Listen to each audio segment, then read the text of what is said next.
Matt and Kate's marriage is on shaky ground. Matt, once a passionate artist, has lost his drive, so the couple relocates to an isolated property in Westminster, hoping the change will inspire him. The place is old, run down, and in desperate need of renovation, but their strained relationship and busy schedules leave little time to restore it. As they begin clearing out years of accumulated junk, unspoken tensions bubble up. Kate reminds herself she's making the effort for Matt's sake, trying to be supportive and mend their bond. One afternoon, she finds a dead bird in the kitchen. She steps outside to dispose of it, but when she glances back, the bird is gone. Meanwhile, Matt dismantles some old furniture and discovers a hidden cavity in the wall. Peeling away faded wallpaper, he uncovers a solid steel door. Digging through the clutter, he finds a key that fits and opens the door to reveal a completely empty, mysterious room. They soon realize the house's electrical system is a mess and call in an electrician. The following morning, Matt attempts to paint again, with Kate turning down a translation job to stand by him. The electrician arrives and is baffled by the tangled, unfamiliar wiring. He's shocked the property has new owners, given that decades earlier, its residents were murdered. Intrigued, Matt searches online and uncovers the house's grim history. 45 years ago, the Schiffer family was slaughtered by an unknown assailant known only as John Doe. The killer's identity remains a mystery. The haunting image of this man keeps Matt awake at night, pushing him toward heavy drinking. One evening, in the strange room, Matt runs out of alcohol. The lights flicker, and suddenly a fresh bottle appears. Fascinated, he begins testing the phenomenon. The next day, Kate notices a lighting issue and heads to find Matt. She discovers him surrounded by valuable paintings he claims are originals, including works by Van Gogh. Thinking he's drunk, she humors his suggestion to wish for something. Asking for $1,000, Matt rummages around and produces the exact amount. She shrugs it off as luck, but when she wishes for $1 million, the lights dim and the sum materializes in front of them. Fear and excitement mingle. Instead of sealing the room, they give in to temptation, requesting vast fortunes, luxury clothing, jewelry, anything they desire. The magic rekindles their romance. That night, Kate requests lingerie, while Matt showers her with flowers, caviar, and diamonds. She quits her low-paying job, certain they've found the perfect life. But over time, the thrill fades. Kate misplaces a necklace and feels nothing. After all, she can simply replace it instantly. The endless abundance leaves her hollow. To lift her spirits, Matt wishes for a crib, suggesting they try for a baby. The idea crushes Kate. They've already endured 2 miscarriages, and she refuses to face that grief again. Later, Matt returns from a drive to find Kate in the bedroom with a newborn. She's wished for a baby. Horrified, Matt insists a child isn't something to conjure up, calling it an illusion. Kate refuses to give it up, convinced this is the only way. Neither can bring themselves to undo the wish. They keep the baby, embracing parenthood. When the infant won't stop crying, Matt uses the room to produce milk, only to discover Kate can breastfeed naturally. The next morning, Matt reads that John Doe is alive in a psychiatric hospital, claiming the room made him kill. Posing as a journalist, Matt visits him. John immediately sees through the act, warning that getting everything you want is far more dangerous than wanting what you can't have. On his way home, Matt finds the wish room money disintegrating into dust outside the house. Testing further, he leaves a Van Gogh painting on the doorstep. Everything beyond the property's walls rapidly decays to ash. In a frenzy, Matt tears apart floors and walls, uncovering an intricate web of tiny wires and a massive microchip-like pattern, an ancient, inexplicable system running through the house. When Kate takes the baby outside for fresh air, Matt warns it's dangerous. The child begins to wither before her eyes, forcing her to rush back. Matt locks himself in, torn between letting the illusion vanish or saving it. In the end, he chooses to save the child, only to find the baby has aged instantly into a 10-year-old boy. Kate names the boy Shane and pours all her energy into raising him. Her entire life begins to revolve around his needs. Matt, however, believes the situation has spiraled out of control. He reminds her that anything born from the wish room can't exist beyond the property's boundaries. Shane is not truly human, just a creation that would dissolve if he ever stepped outside.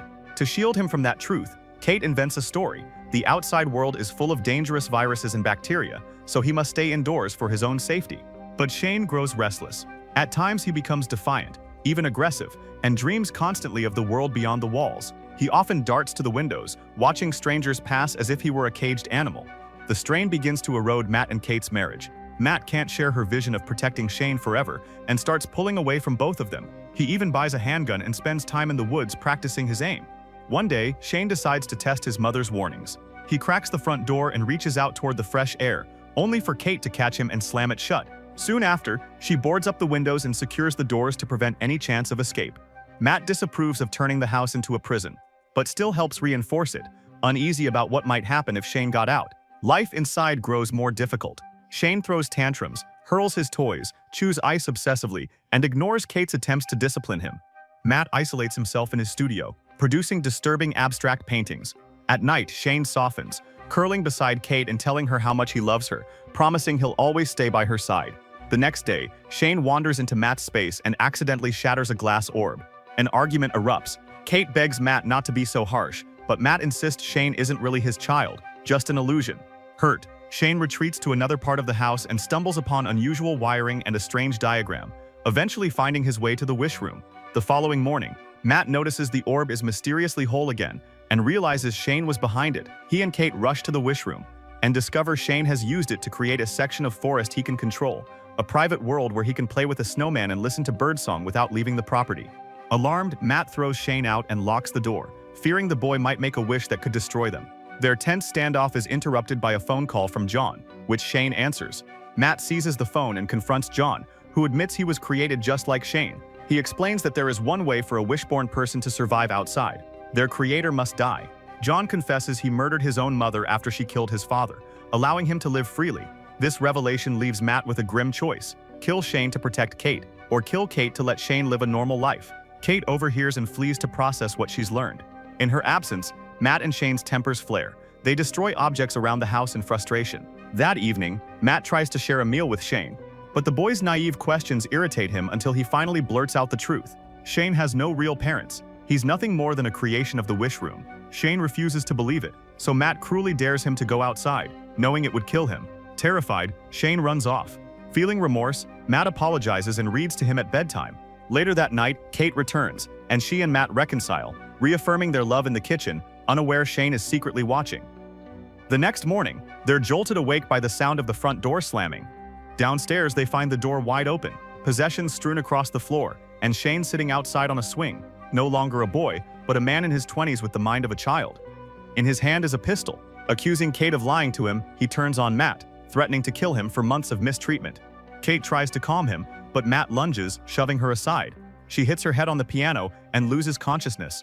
Matt and Shane grapple violently for the gun. Later, Kate wakes to see Matt sitting nearby. He tells her he killed Shane and carried the body outside, where it disintegrated into dust. Grief-stricken, Kate eventually accepts it. Over lunch, she suggests leaving town to start over, but Matt refuses. They still have the wish room, and he believes it's the key to happiness. But Kate begins to notice something unsettling. Matt now chews ice, just like Shane once did. Meanwhile, the real Matt wakes to find both Kate and Shane gone. Searching the house, he discovers Shane has locked himself in the wish room. Smashing through a wall and crawling through a maze of tangled wires, Matt emerges into the world Shane has constructed. In this alternate forest, he comes upon a perfect replica of their home and realizes he's now playing Shane's dangerous game. Shane has taken full control, like a god in his own world. Matt tries to reconnect with Kate, but she remains cold and wary. Then comes the shocking truth. The Matt standing before her is actually Shane, transformed into his likeness through the wish room. Kate reacts in horror, trying to get away, but Shane slams her head into the wall and overpowers her. When the real Matt forces his way inside, Shane quickly retreats into another room. The two versions of Matt soon come face to face, putting Kate in an agonizing position as each insists he's the real one. Her instincts kick in when one of them uses the tender nickname only her true husband would know. That's all she needs. Kate shoves the imposter down the stairs. She and the real Matt try to escape, but in this warped reality, Shane dictates the rules. He traps them in a twisting, inescapable maze. Taking control again, Shane asks the wish room for a knife and brutally stabs Matt. Kate is frozen in place, staring at him in silence. But then the truth is revealed. This Kate and Matt are nothing more than decoys, illusions crafted by the real couple to keep Shane distracted while they slip away. Breaking out of the false world, they pull Shane back into reality. Knowing they can't win by force, Matt deliberately provokes Shane into attacking him. As the two struggle, Kate throws the front door open and both men tumble outside. She slams it shut, locking Shane out for good. In seconds, his body begins to wither, aging rapidly into an old man before disintegrating into ash. A month later, Kate and Matt have moved into a modest roadside motel trying to rebuild their lives. One morning, Matt comes back with coffee, but Kate doesn't respond. She's sitting motionless, staring at a positive pregnancy test in her hands, unsure if the father is her husband or her son. Then the lamp beside her flickers. The ominous sign leaves one terrifying question. Have they truly escaped the wish room, or are they still trapped inside its grip? If anything you desired could appear in an instant, would it still hold meaning? Is the value in the dream itself, or the journey to get there?